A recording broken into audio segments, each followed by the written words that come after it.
Let's bow our heads in prayer. Lord, that you would guide our ways in all that we do as people of faith, as a congregation, as individuals. Give us ears, Lord, to follow, to answer when you call. In your name we pray. Amen. So the story goes that there were three preachers that went fishing: a Methodist, a Baptist, and a Lutheran. And they were out in the boat in the middle of the lake. Suddenly the Methodist preacher saw his lights were on in his car. So he stood up, stepped out of the boat, walked across the lake, over to the shore, turned off the lights, walked back, got back in the boat, and the Lutheran was like, "Did you see that?" Baptist didn't say anything. 30 minutes later, the Baptist remembered he had to make a phone call, but his cell phone was in his car. So the Baptist stood up, stepped out of the boat, walked across the water all the way to the shore, made his phone call, walked back, got back in the boat, and the Lutheran thought, "This is nuts. A Baptist can do it. A Methodist can do it. A Lutheran can surely do it." So the Lutheran pastor stood up, stepped out of the boat, and sank right to the bottom of the lake. And as he was going, the Methodist said to the Baptist, "I guess we should have showed him where the rocks are." I thought of that story when I came to the text. It really doesn't have any deep theological significance. Except that there are times in life when Jesus calls us to get out of the boat. You know the story in our text. We kind of talked about it today in the children's message. You heard me read it, right? Disciples are out in the middle of the lake, Sea of Galilee, and it's a storm, and storms on the Sea of Galilee are no laughing matter. I was thinking about our last trip to Israel. We weren't on the Sea of Galilee, we were out in the Mediterranean. The storm there was something terrible. Can't imagine what it would have been like over on the Sea of Galilee, but that's a place you don't want to be, is what the people who run the boats tell me. And in the middle of that storm, Jesus comes walking to them, and they're terrified. Jesus identifies himself. Peter says to him, "Lord, if it's you, tell me to come to you on the water." "Come." Then Peter got down out of the boat and walked on the water and came to Jesus. Now, we've been looking at a lot of the calling, how God calls us in life.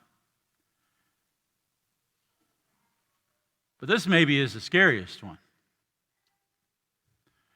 When he calls us to get out of our comfort zone, out of the comfortable seat in the boat where there's a life preserver, walk on the water.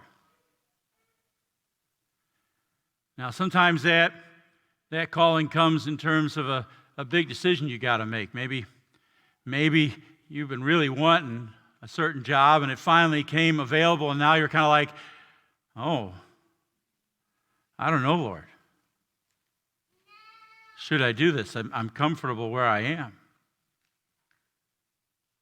Or maybe it was that moment for some of you, and some of you still to come, when you wanted to pop the question, and you're thinking, "Oh my goodness, do I really want to get married?" Remember that feeling?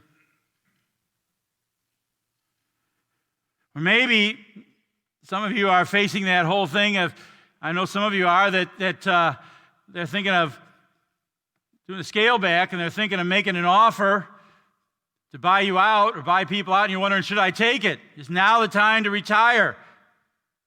Or is now the time to move? Maybe you're someone there's somebody you've always been thinking, I would really like to share my faith with that person. But you're afraid to actually talk to them. because of how they react. Or maybe, and this is a difficult one, maybe it's not something like that. Maybe it's somebody you got to talk to because you know something's wrong in their life and you've seen it, and you got to being a friend to them at that moment means going and saying some hard words to them, and that scares you. Maybe it's the commitment today. Maybe you're thinking, I know I should tithe. I should be given 10%, but that's a big step. Can I do it?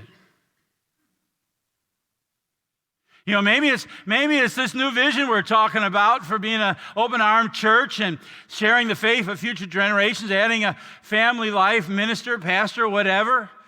And I've heard excitement from many and concern from others. You know, either direction involves getting out of the boat.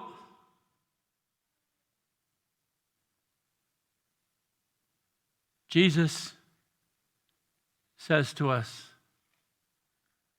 come. Sort of like when I was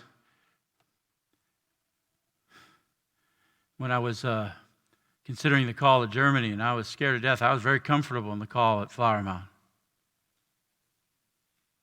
Finally, it came down to, Lord, it was these words, it was this text. This is why my blog is named Out of the Boat with Jesus. Lord, if it's you, tell me to come. And next morning, he sent me a text from my son, John, and it was very clear. He was saying, come. And I was like, really?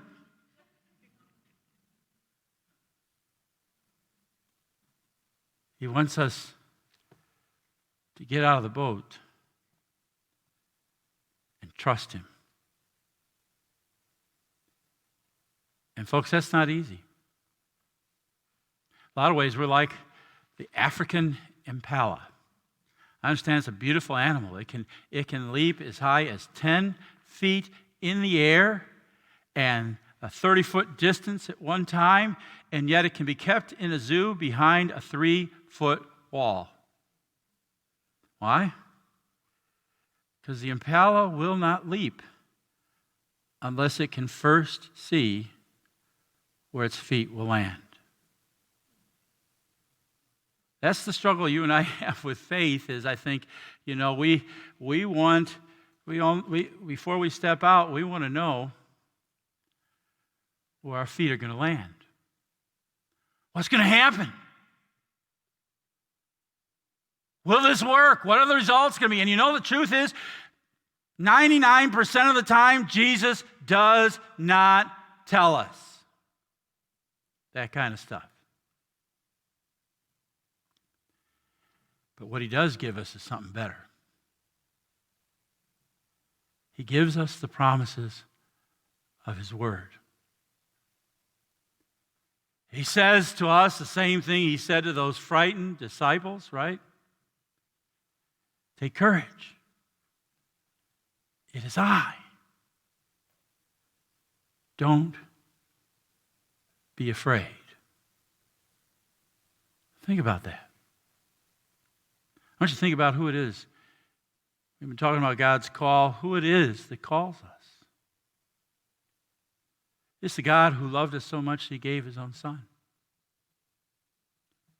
It's the Savior who loved us so much that he gave himself up on the cross. He's the one who faced death for you and me and won the battle. You and I can trust his word. His word is certain. I love this passage from 2 Corinthians. No matter how many promises God has made, they are all, not a few of them, not a couple of them, they are all yes in Christ. And so through him, the Amen is spoken by us to the glory of God the Father. Folks, we can't see where our feet will land. But that's faith, folks. It's believing what you can't see. What we can see and what we do know is Jesus. And knowing Him is what frees us from our fear of getting out of the boat. It's what frees us from that fear that keeps us behind those 3-foot walls. But now I want to speak a little word of warning for you. When you do step out in faith, the storms will not disappear. The storms do not all of a sudden evaporate. Just because Jesus is calling you doesn't mean they'll go away. And just because something is difficult, just because something is scary, just because something won't work, doesn't mean He isn't calling you. He called Jeremiah to a whole life of failure. You know that. That's why he's called the weeping prophet. He called Moses. I want you to go to Pharaoh, the most powerful person in the world, and I want you to tell him let my people go, and he's going to say no. I want you to go anyway. Jesus called Peter in the midst of the storm to step out into the storm.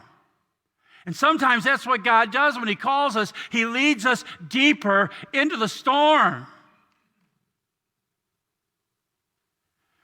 But I want you to notice something. This is what the children's message is about. Peter was fine as long as he kept his eyes on Jesus. It's when he took his eyes off Jesus that Peter was afraid, beginning to sink, cried out, "Lord, save me." Now, folks, that's the way it is for you and me. Anytime in my life I start thinking I can handle it, that I've got it, that I know what I'm doing, anytime you or I start thinking that we got all the answers, we're in trouble. Because we're not looking at Him. And anytime I take my eyes off Him, anytime you take your eyes off of Him, you know what you're going to find out? If you're honest, I don't know as much as I thought I did. And somewhere along the line, the storm's going to catch up, and it's going to scare you. And you're thinking, I don't know what to say. I don't know what to do. I don't know if I can handle this. Because the truth is, folks, I'll let you in a little secret. You and I can't walk on water. Not on our own. Right? We're going to find all sorts of reasons on any side of it of why it's the wrong thing, why it won't work, why we shouldn't make that decision, why we shouldn't do it. But the truth of the matter is the call of God in every area of life is, like I said, I would have done it in here, but I'm afraid I would have killed myself. I thought about, for the children's message, bringing a golf ball in here and showing you what it's like when you miss it. And then I thought I probably would have hit it for once and hurt somebody, and then we'd have had a lawsuit, and that wouldn't have been good. But you know how it is. The key to playing golf, if any of you are golfers, is keep your eye on the ball, right? If you take your eye off of the ball, you look like a windmill, right? Well, it's the same in walking by faith. It's keeping your eyes on Jesus. You know, folks, the great thing about Jesus is He doesn't get distracted. Though we may take our eyes off of Him, He never takes His eyes off of us. I love these verses. This is from Psalm 121. He who watches over you never slumbers or sleeps. Or Matthew 10, are not 2 sparrows sold for a penny? Yet not one of them will fall to the ground apart from the will of your Father. So don't be afraid. You are worth more than many sparrows. You are worth the blood of God's own Son, to him. So even as Peter sank, the Bible says, immediately Jesus reached out his hand and caught him. He never took his eyes off of Peter, and our God does the same for you and me. After all, this is the God who, the moment that mankind fell into sin, reached out his hand and promised a Savior. This is the God who stretched out his hands on a cross to be nailed there for our sins. This is the God who came to you and to me in baptism and reached out his hands and took hold of us and brought us into the boat of his family. This is the God who, when we confess our sins this morning, and any time we confess our sins, reaches out his hands to put us back on our feet and forgive us. This is the God who speaks to us day after day and week after week from his word and his promises and holds on to us. This is the God who meets us here at his table and with his own hands serves us his body and blood for the forgiveness of our sins, to assure us that he loves us beyond all doubt, that he will never leave us or forsake us. This is the God that, though we often take our eyes off of him, never takes his eyes off of us. I love the story of a little 2-year-old and his dad. They're in the pool in the shallow end, and the little boy sitting comfortably in his dad's arms. But then the dad starts to move to the deeper end, and he's going deeper, deeper, and the little boy feels the water kind of coming up and touching him, and then he starts to get scared, and he grabs more tightly onto his father. But you know the truth? He's in no more danger in the deeper end than he was in the shallow end. Both places the water was too deep for him, but in both places his dad was holding him. I don't know which of the things in life you face scare you. You're the only one that can answer those questions. I don't know. I know some of the things that scare us as a congregation. Change and what we should or shouldn't do. Folks, the same God who cares for us in the boat cares for us when we get out of the boat. And he has not called you, and he has not called me to only do what we can do. He's called us to do the impossible, because we can only do that by trusting him. And so you've been hearing some calls this past few weeks. A call to be a steward, not a volunteer. To be a disciple, not simply a member. To be a generous giver, not simply a receiver. To be a missionary sharing Jesus, not simply an observer. Jesus is calling you, calling me. Come. It's time to get out of the boat. You know what we find out when we do that? This is the really great part. We learn it's true. Jesus never takes his eyes off of us. Can you say amen to God's call? Amen. Amen. Now, with the peace of God, which passes all understanding, keep your hearts and minds in Christ Jesus unto life that is everlasting. Amen.